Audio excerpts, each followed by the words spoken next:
কত মানুষ মানুষ হলো মানুষের কথায়, মানুষের কাছে থেকে জংলা পাখি মুখে রাধা কৃষ্ণ গুণ গায়।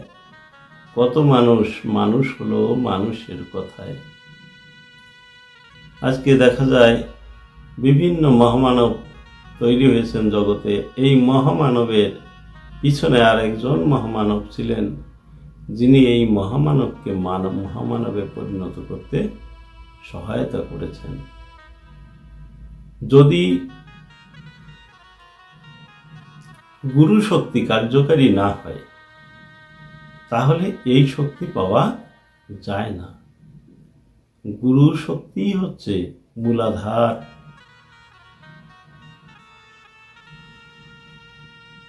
সেই মূলাধারে যদি কারো যোগাযোগ থাকে, তাই না, তার শক্তি কখনো কম হয় না। অমৃত কলস তার ভরা থাকে সবসময়। আজকে আমরা ডাক্তার পবিত্র মোহন ব্রহ্মচারীর জীবন সম্বন্ধে একটুখানি স্মরণ করব। যে কথাটা আমরা পাই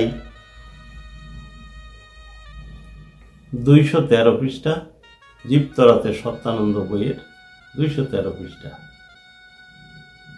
ডাক্তার পবিত্র মোহন ব্রহ্মচারী স্মরণে। একদিন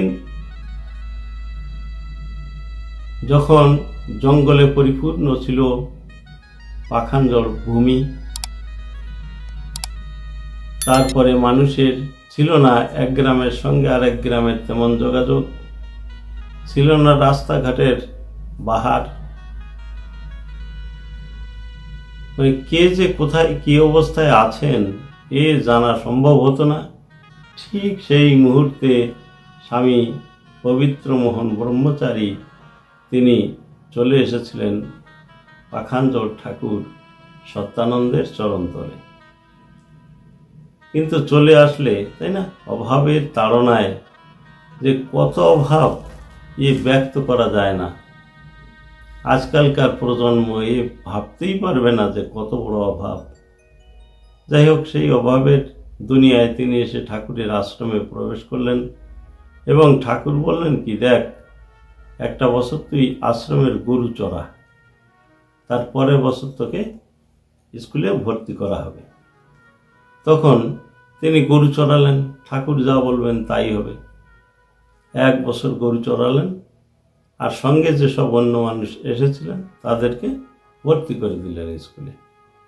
কিন্তু পরবর্তীতে দেখা গেল কি, যারা ভর্তি হয়েছিল তারা সব বেরিয়ে গেল আশ্রম থেকে। আর যে মানুষটা ভর্তি হয়নি, 1 বছর পরে যে যাকে ভর্তি করা হলো, সেই মানুষটা ডক্টরেট উপাধি লাভ করে আশ্রমে থেকেই ডক্টরেট ডিগ্রি লাভ করলেন এবং আশ্রমের উন্নতিতে নিজের জীবনকে অতিবাহিত করে দিলেন, বলি দিয়ে দিলেন। কত কত স্বামীজি এসেছেন, তাই না, সব স্বামীজিবৃন্দ। তিনি ছিলেন সেক্রেটারি আশ্রমের। পড়ার জীবন শেষ করে দিয়ে তিনি ভাবলেন যে বিরাট চাকরি করে আমি হয়তো শান্তি পাব, কিন্তু সেই শান্তিতে কি লাভ হবে? যে ঠাকুরের আশ্রয়ে আমি এতদিন ছিলাম, সেই ঠাকুর সম্বন্ধে যদি মানুষকে অবগত করানো যায়, তাহলে জীবন সার্থক হবে। আর সেই ঠাকুরের যে প্রতিষ্ঠান, তার যদি উন্নতি করতে পারি, তাহলে জীবনে আর কি প্রয়োজন? এসে আর কি থাকতে পারে মানুষের চাহিদা? তাই স্বামী পবিত্র মোহন ব্রহ্মচারী তিনি নিজেকে সম্পূর্ণ সমর্পণ করে দিলেন ঠাকুরের প্রতিষ্ঠানের মধ্যে। চলতে লাগলো সাধনা, সব কিছু। এদিকে আশ্রমের দায়িত্ব, আশ্রমের স্কুলের দায়িত্ব, সব রকমের দায়িত্ব তিনি মাথায় নিলেন এবং আশ্রমকে সুপরিচালিত করবার একটা প্রয়াস তিনি নিয়েছিলেন। যদি বা ঠাকুরের কি ইচ্ছা জানি না, অল্পকাল আয়ু, অল্পদিন ছিলেন, কিন্তু শেষ জীবনটা তিনি ঠাকুরের পায়ে, তাই না, নিজেকে সঁপে দিয়ে করেছিলেন কাজ।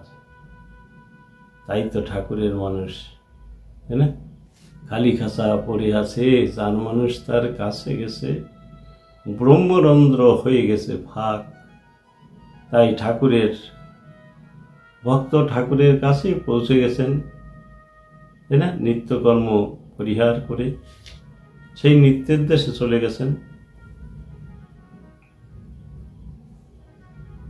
অনিত্য জগতে আর ঘোরাঘুরি করবার প্রয়োজন নেই মনে করে ঠাকুর তাকে ডেকে নিয়েছেন তার কাছে। এই হলো স্বামী পবিত্র মোহন ব্রহ্মচারীর ইতিহাস, যা স্মরণযোগ্য, যা স্মরণ করা যায়। তিনি যেভাবে মানব প্রীতি, মানব হিতৈষী ছিলেন, মানবের প্রীতি করতেন, এটা অতুলনীয়, সহজে মানুষ লাভ করতে পারে না। যাই হোক, সবাই আপনারা ভালো থাকুন, ঠাকুরের কৃপা আপনাদের উপর বর্ষিত হোক। জয় সত্যহরি, জয়।